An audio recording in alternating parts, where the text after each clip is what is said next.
Let me begin the briefing with Prime Minister Imran Khan's participation in the 14th Economic Cooperation Organization Summit held in a virtual mode. The theme of the summit was Regional Economic Cooperation in the Aftermath of COVID-19. Prime Minister Imran Khan opened the summit in Pakistan's capacity as chair of the 13th ECO Summit held in Islamabad in 2017. In his wide-ranging opening address, the Prime Minister highlighted the regional and global health and economic consequences of COVID-19. Sharing Pakistan's experience, the Prime Minister dilated upon the government's people and poor-centric approach to tackle the pandemic. Talking about the regional integration, the Prime Minister underlined the importance of peace and stability in Afghanistan for integration of the ECO region. Welcoming the ECO rail connectivity projects such as Istanbul-Tehran-Islamabad commercial cargo train, the Prime Minister stressed timely completion of cross-border energy projects including Tapi gas pipeline and Kasa 1000 electricity grid. The Prime Minister made 6 specific proposals for enhanced regional economic cooperation in the aftermath of COVID-19. 1. Mobilization of national and international resources to recover from the pandemic. 2. Building of resilient healthcare systems to respond to such crises in future. 3. Development of integrated transport network to facilitate both intra-ECO trade and to serve as pathway for trade with other global economies.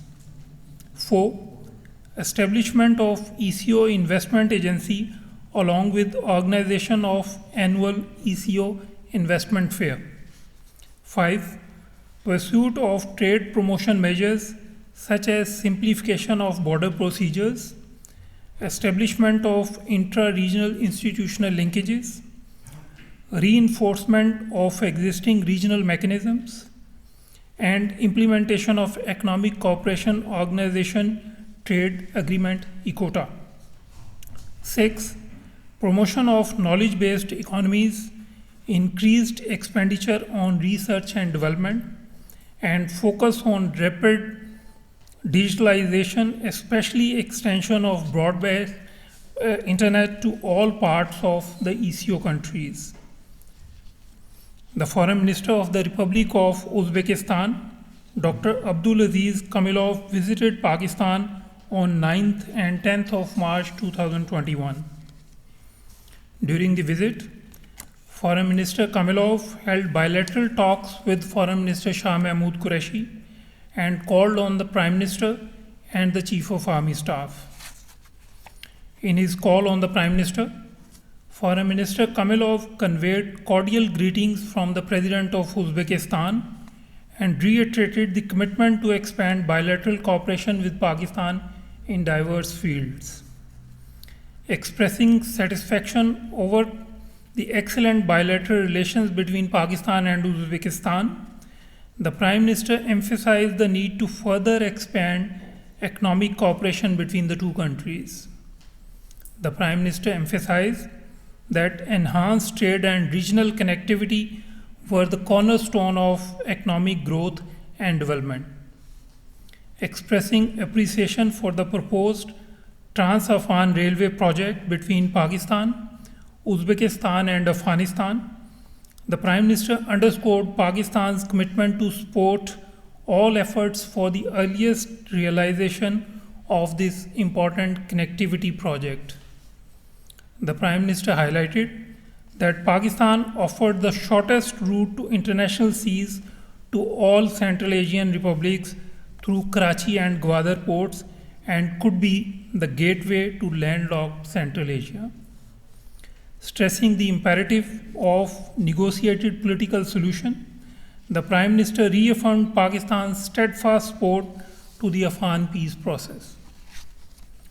In the context of South Asia, the Prime Minister underscored that durable peace and economic development in the region hinged on regional political resolution of all outstanding disputes and unresolved issues. Foreign Minister Kamilov also extended an invitation to the Prime Minister to participate in the Central Asia South Asia Connectivity Conference scheduled to be held in Tashkent in July 2021. During the delegation level talks between Foreign Minister Shah Mahmood Qureshi and Dr. Kamilov, views were exchanged on enhancement of economic cooperation, mutual support at international fora, regional connectivity, and tourism promotion. Both sides expressed their firm resolve to boost high-level interactions to give boost to the existing positive momentum in bilateral relations between the two countries. As part of the government's efforts to promote economic diplomacy, Foreign Minister Shah Mahmood Qureshi met with the European envoys based in Islamabad. The meeting was aimed at reviewing Pakistan's economic engagement with the European countries, identifying the impediments, and charting the way forward. Highlighting Europe's position as Pakistan's largest trading partner, the Foreign Minister underscored the importance of consolidating and expanding Pakistan's economic outreach with Europe. The Foreign Minister apprised the envoys of the various reforms introduced by the government of Pakistan to improve business and investment climate in the country. He particularly highlighted the impressive improvement in Pakistan's ease of doing business ranking. Separately, Foreign Secretary Suhail Mahmood held a roundtable discussion with the resident ASEAN heads of missions.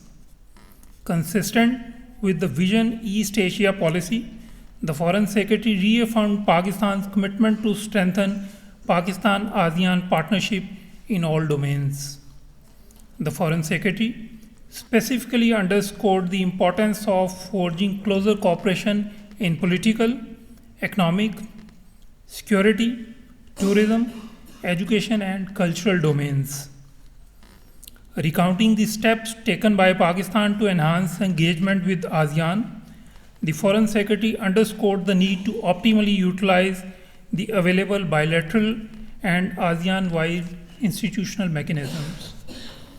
The need for exploring new opportunities for cooperation in line with ASEAN's Master Plan for Connectivity, MPAC 2025, and Pakistan's China Economic Corridor initiative was also highlighted. Pakistan and Thailand signed a Memorandum of Understanding on Defense Cooperation on 5th of March 2021. The MOU, inter alia, envisions cooperation in the fields of defense and security policy, exchange of information, training, joint exercises, and research and development in defense technology. The MOU would provide a sound overall framework for consolidating and further enhancing bilateral defense and security cooperation between Pakistan and Thailand.